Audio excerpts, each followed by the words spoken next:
Hey there, happy Terminology Tuesday. Today we want to talk about calories. We hear calories all the time. We're cutting calories, we're burning calories, counting calories. But what is a calorie? Very simply put, a calorie is a unit of measure.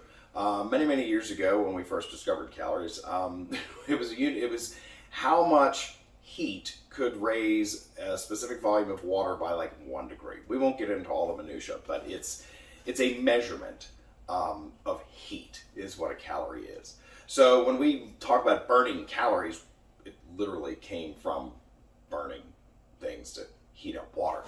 But now, I think a good analogy of calories is probably gasoline in your car. I'm certainly not advocating eating gasoline or drinking gasoline. But how many gallons of gas do you need to put in your car to get from point A to point B, right? Kind of the same thing with calories in your body. How many calories do you need to run the engine that is you?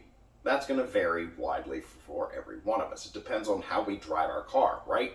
If we're going to use the miles per gallon in the gasoline example. How we run our bodies or how we use our bodies is going to determine how many calories we need. If our car basically just sits idle in the garage, it's going to use a lot less gas than if we're out driving long distances and pushing its limits, right? It seems common sense.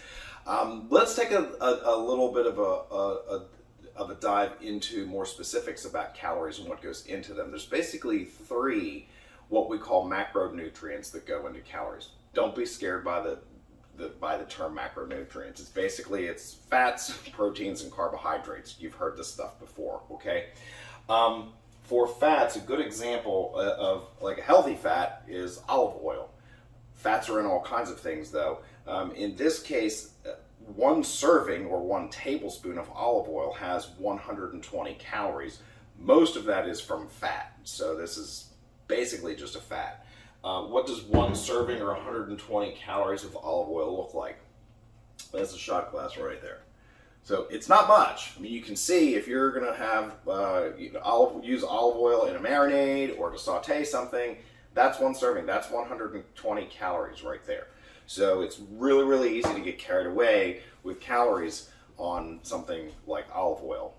Salad dressings, notoriously high in calories, right? Some things like the olive oil have the food label on them themselves, but then there's other things that don't. Eggs. Eggs are going to vary widely in calories and both fat and protein. Eggs are a great source of protein, but they also have fat in them if you're eating the yolk. And I eat the whole egg. Well, not the shell. But as for eggs, they have about 6.4 grams of protein, depending on the size. Eggs range in, obviously this is an olive acre from one of my hens outside. We can go from 55 to 80 calories in like an extra large egg. So this one's probably on the small side, more closer to 55 calories. So it's going to be about 6.4 grams of protein in here and about 10 grams of fat, okay? And like I said, roughly between 55 probably calories for this one. And then we also have carbohydrates. A good example of carbohydrates, something that I like, are bananas. There's a tiny little bit of fat in bananas and there's a tiny little bit of protein in bananas. But overall, they're going to have about between 72 and 135 calories in your average banana.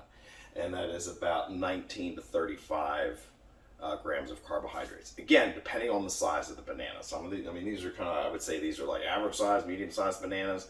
You can obviously get smaller ones and larger ones too. So calories, nothing really to be afraid of. It's a measure of energy.